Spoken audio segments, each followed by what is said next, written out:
Orta Cesus ricorda Dionigi Burranca con la manifestazione Atobiu de Sonadoris organizzata dall'Associazione Culturale Mediana.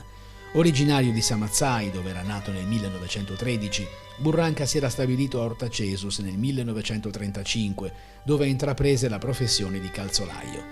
Da allora ha stabilito un legame profondo con il paese della Trecenta, dove è rimasto fino alla morte avvenuta nel 1995.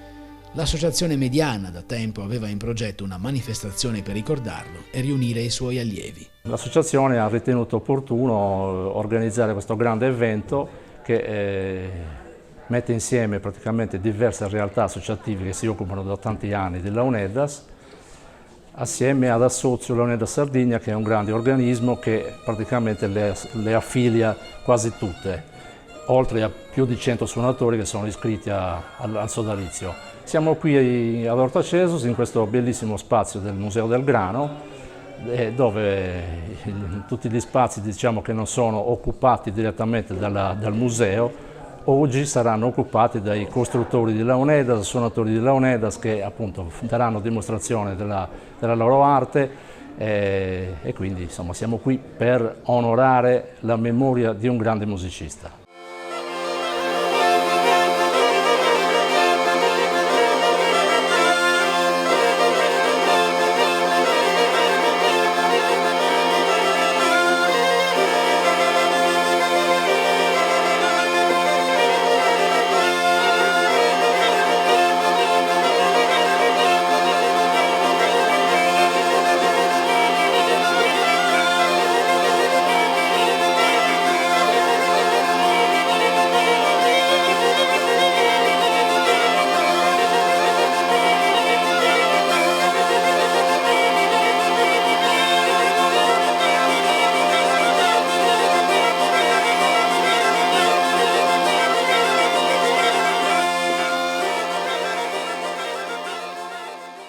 Le associazioni coinvolte, molte delle quali sono in vita da diversi decenni, noi ad esempio Sonus de Ganna è stata fondata da Dionigi Burranca nel 1978, quindi sono parecchi anni fa.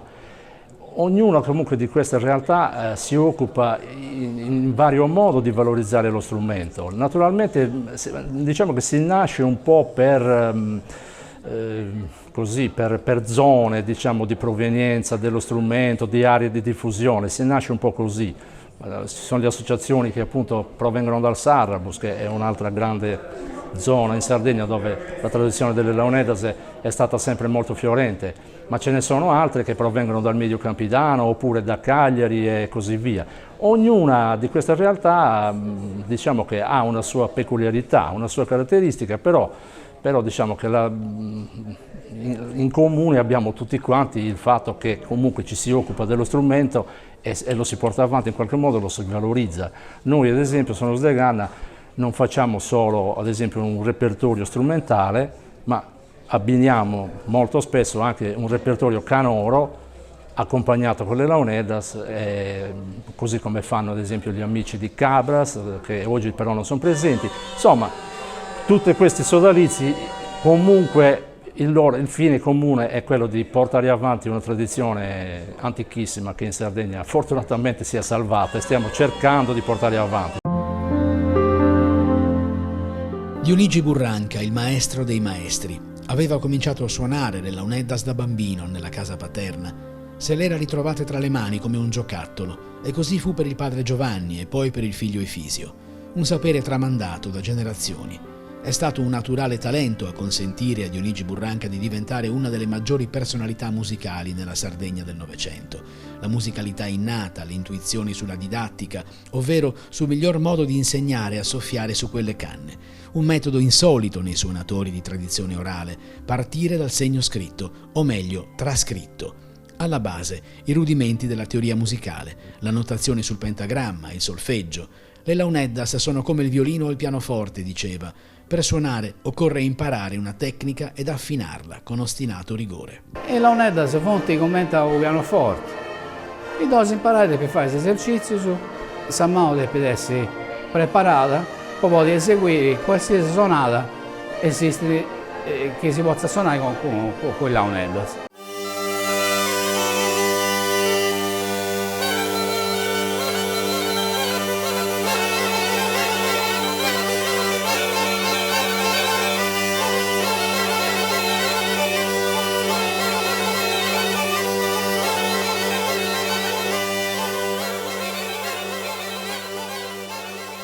oltre ad essere un buon suonatore, un bravo suonatore, è stato capace di impararsi,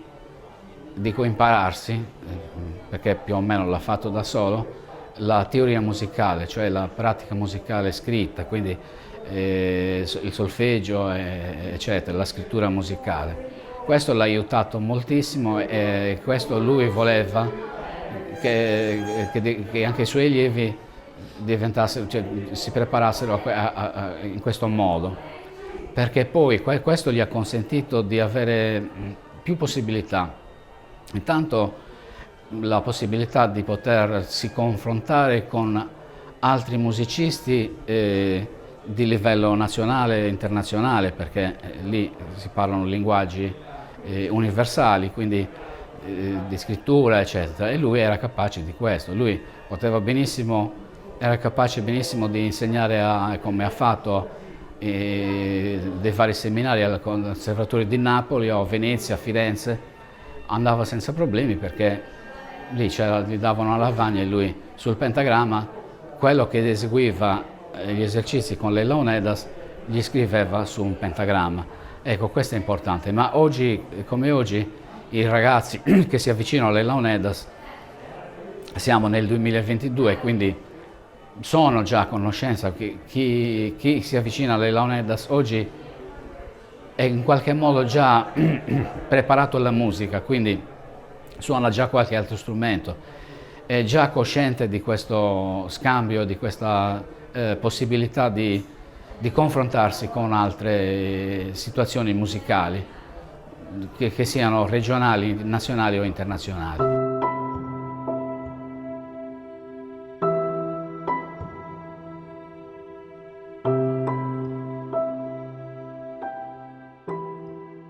Si interessano a lui gli etnomusicologi. Il primo è stato il danese Andreas Fridolin Weiss Bentzon alla fine degli anni 50. Sono gli anni in cui si diffonde la musica cosiddetta leggera. I giovani sembrano perdere interesse per le Laonedas e i repertori che per tradizione venivano suonati nelle feste. Bentzon sollecita Dionigi Burranca, che da qualche tempo aveva ridotto la sua attività, a riprendere in mano lo strumento.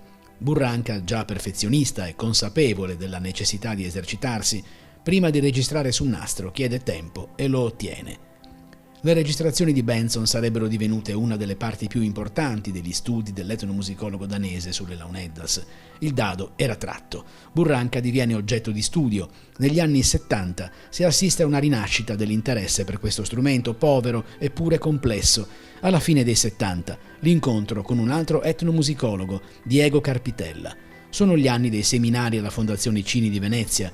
Vengono realizzati dalla RAI alcuni film con la supervisione di Carpitella, interessato anche agli aspetti legati alla gestualità. Era il periodo di una sorta di rivoluzione musicale, quindi tutti, anche gli artisti, i cantautori, si avvicinavano alla musica tradizionale, trovavano nella musica tradizionale una fonte nuova di espressione musicale. Forse una fonte originale, e quindi posso fare alcuni nomi: Gabriela Ferri, lo stesso Luca Balbo, chitarrista che suonava con un'orchestra molto famosa in quel periodo. Tra l'altro lui era uno dei migliori chitarristi folclorici italiani. Andava avanti molti artisti, Francesco De Gregori, Branduardi, anche Branduardi. Era un periodo di rivalutazione, di ricerca musicale, e quindi anche gli etnomusicologi si sono interessati a questa cosa. Quindi, perché Diego Carpitella? Diego Carpitella era uno tra i più, in quel periodo, giovani e importanti, tra i primi etnomusicologi. Dionigi Burranca era diverso dal calabrese che suonava il suo flauto, oppure da chi suonava una cornamusa. Lui era capace di spiegarti quello che suonava tecnicamente a livello teorico musicale.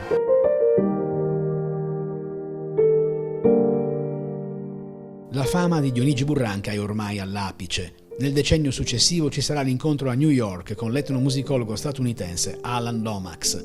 Burranca è ora il maestro dei maestri. Nella sua casa di Ortacesus riceve e forma i suoi allievi, alcuni dei quali sono oggi tra i maggiori esecutori del repertorio tradizionale delle Launeddas e a loro volta didatti capaci di formare le nuove generazioni di suonatori. Dionigi Burranca, mio padre, è nato nel 1913.